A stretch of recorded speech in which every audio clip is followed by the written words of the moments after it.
주변에 또 여름 감기로 또 코로나로 또 힘들어하시는 분들이 많습니다. 우리가 다 겪었던 일들이기 때문에 여러분들이 알아서 또 건강들 잘 챙기십시오. 또 한 번 또 아프면 또 한 주간 또 고생하시고 또 집중력도 떨어지고 그러면서 삶에 좀 공고함이 많이 있습니다. 또 지혜롭게 건강관리 잘 하시고 또 건강 때문에 더욱더 신앙과 삶이 활기가 넘치시기를 주님의 이름으로 축복합니다. 집단 이기주의라는 사회 현상이 있습니다. 어떤 특정 집단이 국가나 다른 집단이나 국민들 아랑곳하지 않고 자기 집단의 이익만 추구하는 그런 현상을 집단 이기주의다 그렇게 말씀합니다. 그래서 사회에서 어떤 개인 이익 집단들이 많이 있고요. 또 정부 기관들도 많이 있습니다. 그들이 자신들의 권리를 법적으로 보장받은 것이 있는데 그것을 넘어서서 새로운 것들을 또 요구하고 추구하게 될 때 그것이 국가나 사회나 다른 집단이나 국민들에게 엄청난 피해를 주게 되는 것이기 때문에 집단 이기주의 현상이 나타나면 세상이 시끄럽고 혼란스러울 수밖에 없습니다. 집단 이기주의 가운데 국가 이기주의는 어쩔 수 없습니다. 어느 나라건 자국의 이익을 얻고자 외교도 하는 것이고요. 또 무역도 하는 것이고 그렇습니다. 다른 나라 이롭게 하기 위해서 그 나라의 모든 것들을 동원하는 것이는 않습니다. 석유를 생산해서 판매하는 그 산유국들이 그런 일들을 많이 저지르죠. 이익을 얻고자 국제 경제는 어떻게 되든지 상관없듯이 어떤 나라가 또 힘들어하는 건 상관없이 그 석유를 생산량과 가격을 가지고 집단 이기적인 그런 국가의 모습들을 보이고 있고요. 힘이 있는 강대국들이 약소국가를 착취하는 것들, 이런 것들도 마찬가지고요. 자국의 이익을 위해서 전쟁도 불사하는 그런 깡패 같은 나라들도 전부 국가 이기주의에 빠져 있는 것이지요. 지역 이기주의도 우리가 늘 경험하는 것입니다. 자신의 지역 안에 교도소나 쓰레기 처리장, 장례식장, 장애시설 및 장애학교 이런 것들을 들어오지 못하게 하는 것이죠. 집값 떨어지기 때문에 그런 것입니다. 개인적으로 이기주의는 다 가지고 있습니다. 다른 사람이나 공동체의 권리나 이익을 돌아보지 않고 자신의 이익만을 챙기는 그런 속성들, 태도들, 삶의 모습들은 누구나 다 가지고 있는 것이죠. 조정하고 관리할 뿐입니다. 그 이기주의라는 것에는 자기밖에 없고 자기 집단밖에 없는 것입니다. 그래서 그것을 자기와 자기 집단의 이익을 위해서 기쁨을 최우선으로 삼습니다. 그리고 그것을 위해서라면 다른 사람이나 공동체를 무시하고 해를 끼치는 일까지도 서슴지 않고 있죠. 성경에서는 이 이기주의를 굉장히 경계하고 있습니다. 디모데후서 3장 2절에 보면 말세의 마지막 때에 나타나는 특징 중에 한 가지를 극단의 이기주의라고 말씀하고 있습니다. 어떤 표현을 쓰고 있냐면 자기를 사랑하며, 이 마지막 때에는 자기를 사랑하는 사람들이 넘쳐난다는 것입니다. 자기밖에 없습니다. 자기만 좋으면 그만이고 자기 이익에만 충실한 사람들이 많아지는 때가 말세라는 것입니다. 마지막 때라는 것입니다. 디모데후서를 계속 보면 자기 사랑이 돈 사랑으로 가고 돈 사랑이 쾌락 사랑으로 간다는 것입니다. 왜냐하면 자기만 생각하니까 많이 가져야 되는 것입니다. 많이 즐기며 살아야 되는 것이죠. 자기 사랑이 커지면 교만을 낳는 것이고요. 돈 사랑이 커지면 신종 우상을 생겨나는 것이고요. 쾌락 사랑이 커지면 정서와 인격들이 무너지게 되어 있는 것입니다. 결국 이기주의 때문에 개인의 삶이 곤고해지고 관계가 형식화되고 계산적이 되어지고요. 공동체는 분열되고 와해되는 일들이 자주 일어나고요. 사회는 삭막해지고 어두워질 수밖에 없습니다. 세상이 이기적인 모습들이 많은데 성경에는 그것들에 대해서 경계하라고 말씀하고 있습니다. 교회라는 공동체, 또 신앙인이라는 또 인생에 있어서 이기주의가 들어오지 않도록, 자기가 이기주의의 그런 올무에 걸리지 않도록 조심하고 또 조심할 것을 신신당부하고 그것의 폐허에 대해서 엄청나게 많이 제시해주고 있습니다. 어찌됐든 이 세상은 지금 이기주의가 팽배해지고 있습니다. 집단도 그렇고 국가도 그렇고 지역도 그렇고 사람은 더 말할 것도 없습니다. 이런 세대 가운데서 우리 신앙인들이 어떤 마음을 가지고 살고 있냐는 것입니다. 여러분들은 이 이기주의가 팽배해지는 이 세상 속에서 어떤 마음을 갖고 어떤 삶을 살기를 원하십니까? 가장 편한 것은 편승해서 사는 것입니다. 똑같이 이기적인 모습대로 살면 두드러지지도 않고 부딪힘도 없습니다. 살면 되는데, 그렇게 살면 되는데 하나님께서 원하시질 않습니다. 그렇기 때문에 우리 신앙인들은 다른 삶에 대해서 고민을 해야 되는 것이고, 하나님께서는 또 어떤 것을 요구하시는가를 우리가 말씀을 통해서 확인하고 찾고 또 그렇게 살기 위해서 노력해야 되는 것입니다. 세상을 거스릴 때는 거스려야 되고 세상과 맞설 때는 맞서야 되는 것인데, 특별히 이기주의와 관계된 부분들에 있어서는 우리 신앙인들이 굉장히 신경을 많이 써야 되고 동화되지 않도록, 타협하지 않도록 하나님 편에 설 수 있도록 노력해야 되는 것입니다. 교회도 여럿이 한데 모여 어떤 목적을 추구하는 집단입니다. 그러면 교회에도 집단 이기주의가 나타날 수 있는 것이죠. 왜냐하면 그 집단의 이익을 챙기면 집단 이기주의가 나타나게 됐죠. 다른 집단이나 사람들을 아랑곳하지 않고 자기 집단의 이득만 챙기면 집단 이기주의가 되는데, 교회도 집단 이기주의를 보일 수 있다는 것입니다. 또 보이고 있기도 하고 지적받기도 하고 그렇습니다. 영국의 신학자고 작가이고 대주교인 윌리엄 템플이라는 분이 이런 말을 합니다. 교회는 유일하게 비회원들의 이익을 위해 존재하는 단체이다. 교회를 정의하는 그런 사회학적인 그런 정의인데요, 교회는 유일하게 비회원들의 이익을 위해 존재하는 단체죠. 다른 단체는 성격이 뭡니까? 자신들의 회원들의 이익을 위해 존재하는 것입니다. 자신 집단, 자신 단체, 자신 공동체의 그 회원들의 이익을 위해서, 그 이익을 대변하며 존재하는 것이 그 집단이고 단체고 공동체인데, 교회는 그 회원들이 아니라 다른 회원들의 이익을 위해 준비하는 단체라는 것입니다. 그러니까 교회의 성격이 그런 것입니다.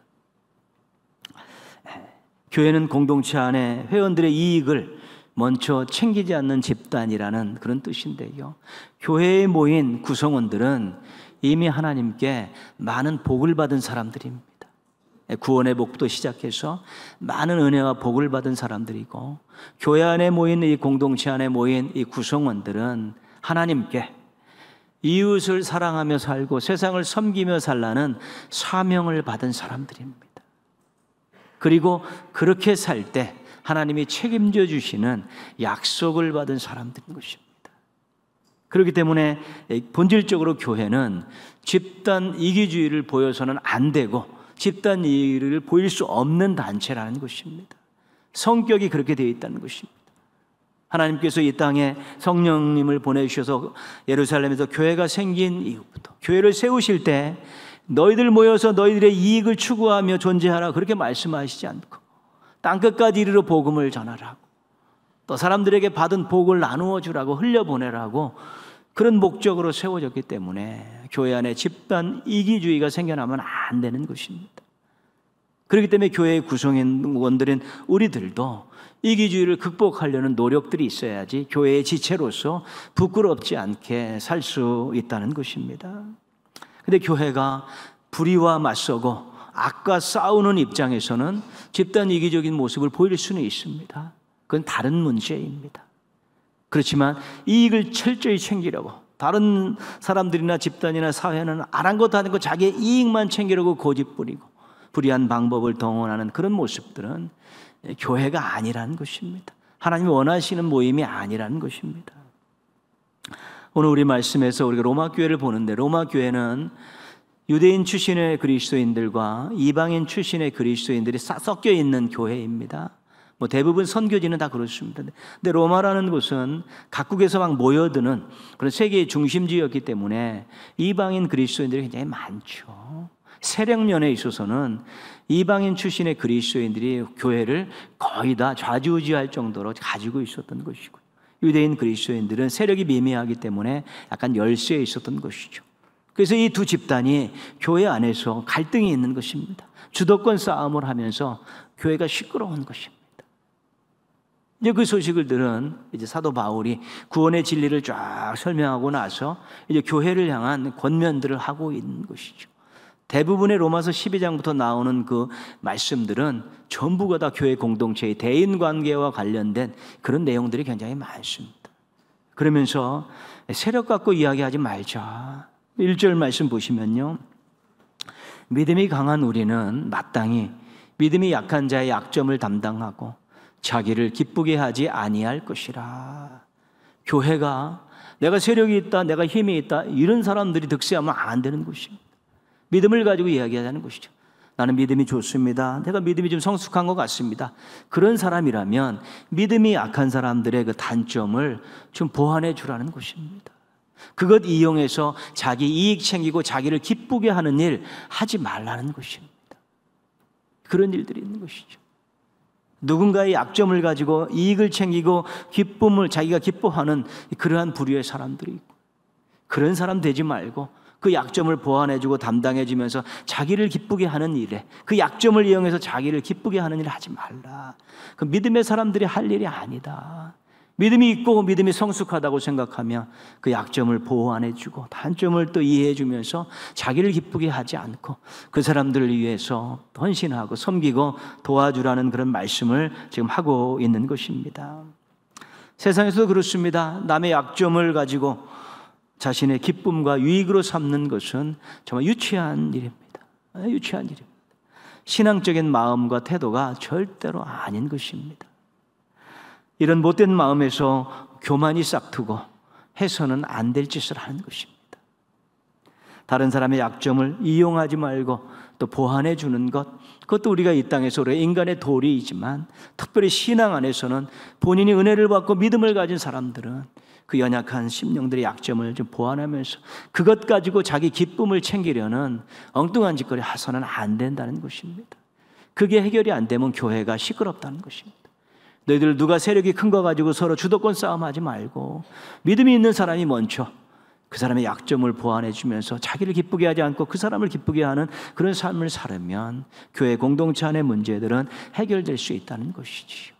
구체적으로 2절 말씀에서 더 구체적으로 이야기합니다. 우리 각 사람이 이웃을 기쁘게 하되 선을 이루어 덕을 세우도록 할지니라. 자기를 기쁘게 하는 삶을 살지 말고 이웃을, 다른 사람을 기쁘게 하는 삶을 살라는 것입니다. 교회 공동체 안에서도 그렇고 교회 밖에서도 그렇다는 것입니다. 하나님께서 우리에게 내 이웃을 내 자신과 같이 사랑하라고 말씀하셨을 때는 너의 기쁨을 먼저 우선시하지 않고 내 이웃의 기쁨을 먼저 우선시하라는 그 의미가 담겨 있는 것입니다. 우리가 어떤 모임이나 공동체에 가서 상대방을 기쁘게 하기 위해서 섬기고 배려하는 것이 많으면 그 공동체는 따뜻합니다. 끈끈합니다. 그리고 든든합니다. 그러나 자기의 기쁨을 챙기는 사람들이 많은 공동체는 결국에 삭막합니다. 나중에는 공동체가 흩어지고 와해되는 일들이 허다합니다. 왜 많은 모임들이 만들어졌다가 왜 깨집니까? 자기 기쁨을 챙기는 사람들이 많으면 깨지는 것이고요. 상대방의 기쁨을 먼저 챙겨주는 사람들이 많으면 공동체는 끈끈하고 성장할 수밖에 없는 것인데, 교회도 마찬가지입니다.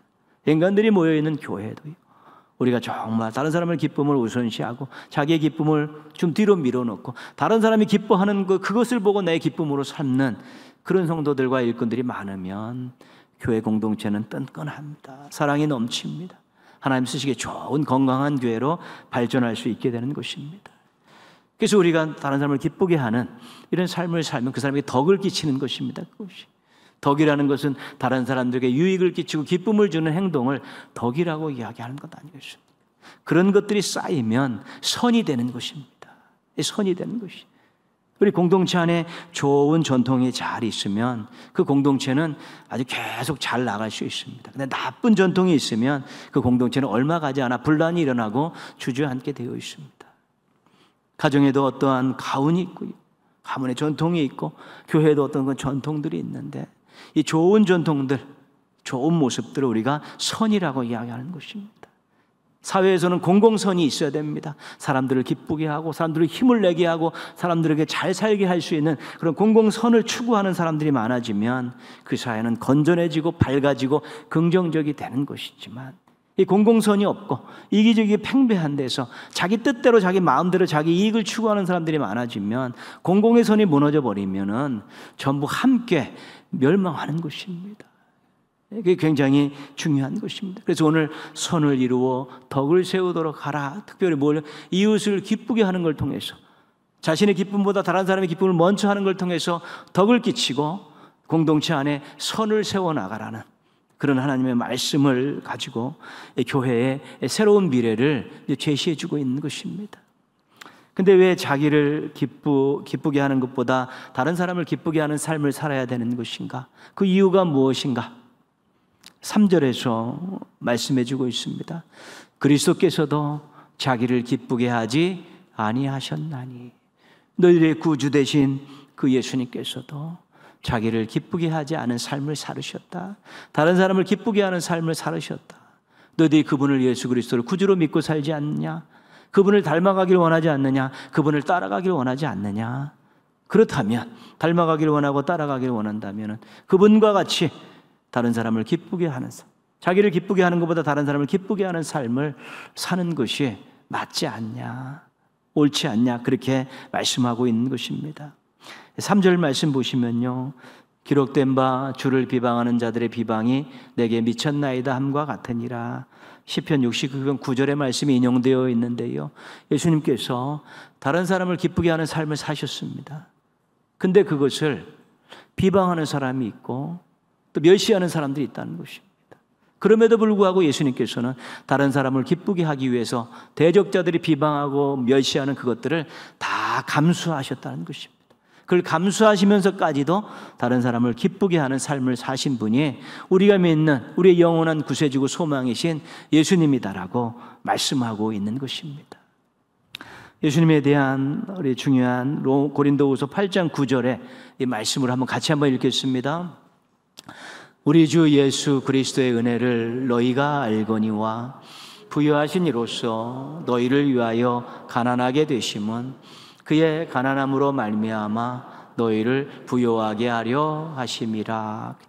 예수님은 원래 부자셨습니다. 부자셨죠. 천지가 다 우리 주님 것 아니겠습니까? 부자셨는데 이 땅에 인간의 몸을 입고 내려오시면서 찢어지게 가난한 인생을 시작하셨습니다.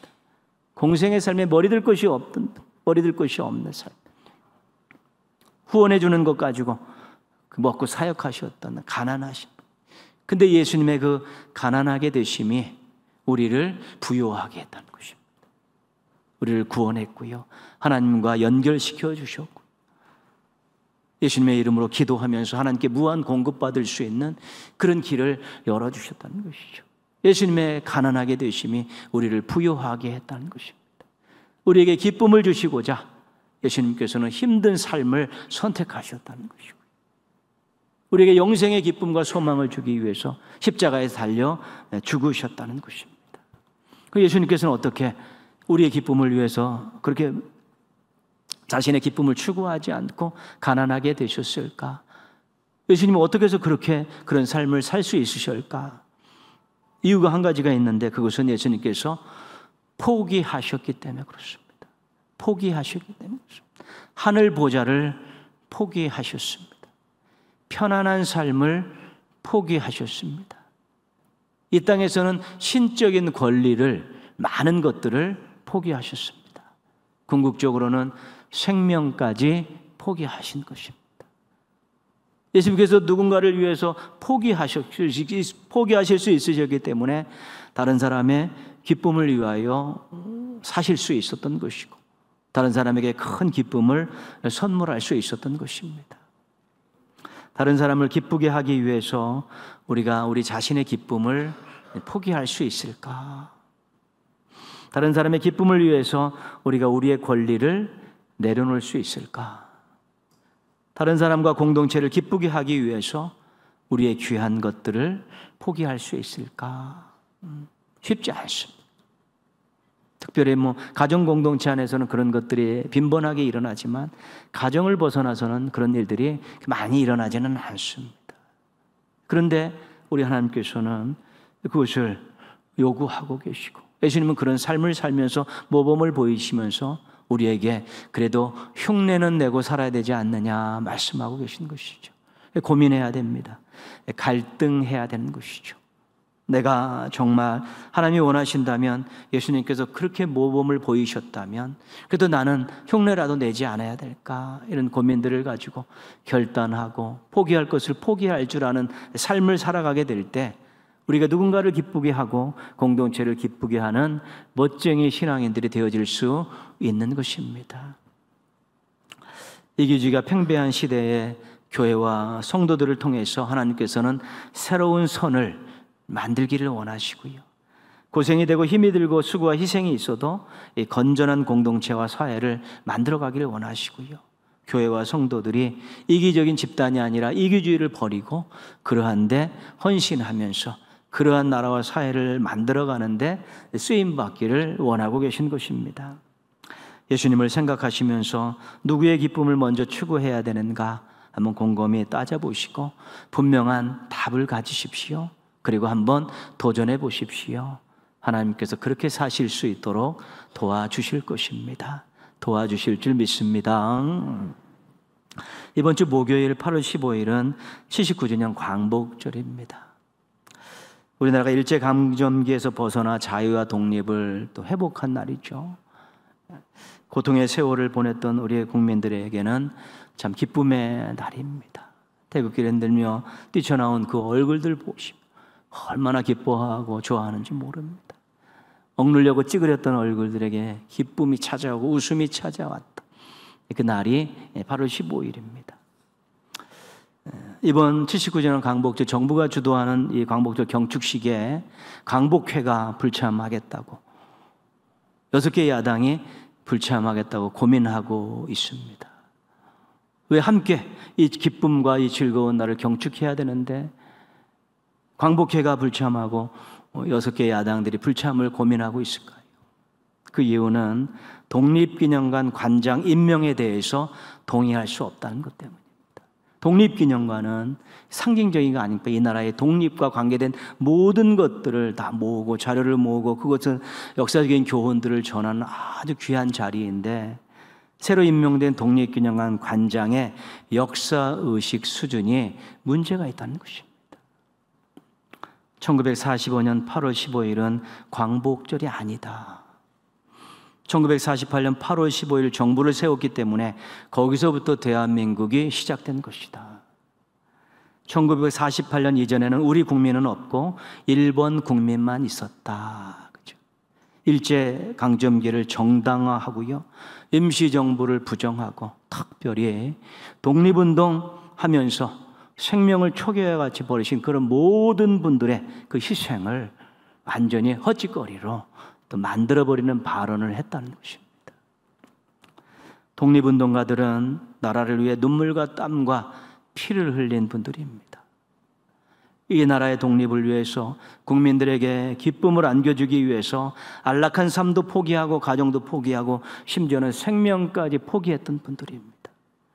이런 분들의 고귀한 삶과 사명을 무시하는 자들은 정말로 있어서는 안 되는데 여전히 존재하고 있고 더 경악스러운 것은 그런 부류의 사람들이 지도층에 있다는 것입니다. 한 기관을 움직여가고요. 또 국민들에 의해서 모든 것들의 권한을 부여받은 자리에 그런 생각, 그런 역사의식을 가진 사람들이 여전히 존재하고 있고요. 또 그런 사람들을 또 강하게 임명하는 그런 정부의 행태가 우리를 슬프게 하고 아프게 하는 것입니다. 여전히 일제에 빌붙어서 살아가는 기생충 같은 인간들, 양심을 버려버린 파렴치한 인간들이 여전히 이 나라에 존재하고 있고, 그들이 어떤 권한을 가지고 자리에 앉아서 또 이 국민들을 우습게 만들고 나라를 위해서 수고하고 희생했던 분들의 그런 모든 것들을 폄하하고 헛짓거리로 생각하게 만드는 그런 일들을 하고 있다는 것입니다. 일제강점기 문제, 위안부 문제, 독도와 관련된 일본과 관계된 모든 문제에 있어서 일본의 대변인들이 되어서 그렇게 이야기하면서 우리나라 국민들에게는 그것을 했던 모든 수고와 희생들을 헛것으로 만들어가는 그런 일들이 진행되고 있으니까 이런 광복절 경축식이 아무런 의미가 없다는 것입니다. 모든 것들을 다 부정됐는데 거기 가서 무슨 말을 하고 무슨 예를 갖출 수 있냐는 것입니다. 우리의 독립투사들, 우리의 선조들은 나라와 국민에게 기쁨을 주기 위해서 많은 것들을 포기하며 살았던 분들입니다. 아직까지 자기의 기쁨을 위해서 이 모든 것들을 다 폄훼하며 살아가는 사람들이 존재하고 있다는 것입니다. 이 나라의 아픈 현실입니다. 짧은 동영상 한번 볼 텐데요, 거기 나오는 사진들을 한번 보시고 그 몇 살인가 그 나이도 한번 보시고 그 눈빛도 한번 보시기 바랍니다.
다시 태어나도 독립운동을 하겠습니까?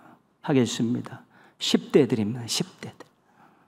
오직 고문을 받고 죽임을 당한 10대들이 나라와 국민을 위해서 희생했는데 그들의 희생이 헛된 것으로 생각하고 여전히 일본의 대변인 노릇을 하고 있는 그런 우리 사회 지도층들의 인사들이 많다는 것이 얼마나 가슴 아픈 일인지 모릅니다. 나라와 국민의 기쁨을 위해서 수고하고 희생하신 분들은 존귀의 여김을 받아야 되고 존중받아야 되는 것입니다. 폄하하는 인생들에 대해서 우리가 그렇게 가만 놔둬서는 안 되는 것입니다. 그들에게 권한을 주고 자리를 주는 일은 더 이상 없어야 되는 것입니다. 나라의 지도자들이 국민들을 기쁘게 할 수 있어야 합니다. 자기를 기쁘게 하려고 국민을 무시하고 이용해서는 안 되는 일입니다. 힘이 있고 돈이 있고 권한이 있는 사람들은 연약한 사회적인 약자들에게 기쁨을 줄 수 있어야 합니다. 오히려 자기의 기쁨을 위해서 억압하고 착취하는 일은 있어서는 안 되는 일입니다. 이건 정의를 무너뜨리는 일이고 세상의 사랑을 쉽게 만드는 일입니다. 성경의 관점에서 보면 하나님께서 결코 좌시하지 않는 사악한 짓거리라는 것입니다. 무언가를 주어졌을 때 하나님으로부터 무언가가 주어졌을 때 그걸 가지고 자기의 기쁨을 위해서 다른 사람들을 함부로 취급하는 이런 것들은 하나님은 원치 않습니다. 무언가를 주셨을 때 누군가의 기쁨을 위해서 그것을 사용하면서 그들이 기뻐하는 모습을 보며 기뻐하는 것, 그런 삶을 하나님께서 원하고 계시다는 것입니다. 우리가 교회는 민족 교회여야 되고 성도는 애국 성도여야 됩니다. 나라가 국민들에게, 지도자들이 국민들에게 기쁨을 주도록 우리가 기도하고 또 노력해야 되는 것이고요. 국민을 기쁘게 하는 지도자들을 세우기 위해서 엄청나게 많은 기도하고 또 노력을 해야 되고 우리 권리를 행사해야 되는 것이고요. 우리의 삶의 주변부터 서로에게 기쁨을 주려고 그런 아름다운 관계들을 만들어가는 일들을 우리가 확산시켜 나가야지만이 이 나라가 하나님의 뜻이 이루어지는 아름다운 나라가 되고 하나님의 또 쓰임받는 이 멋진 나라로 설 수 있게 되는 것입니다. 우리 서로에게 기쁨을 안겨주는 나라와 지도자와 국민 되기를 소망하며 나라를 위해서 매일 끊임없이 기도하시기를 바랍니다. 서로가 주는 기쁨 때문에 우리 행복한 나라, 행복한 교회, 행복한 가정 되기를 주님의 이름으로 축원합니다.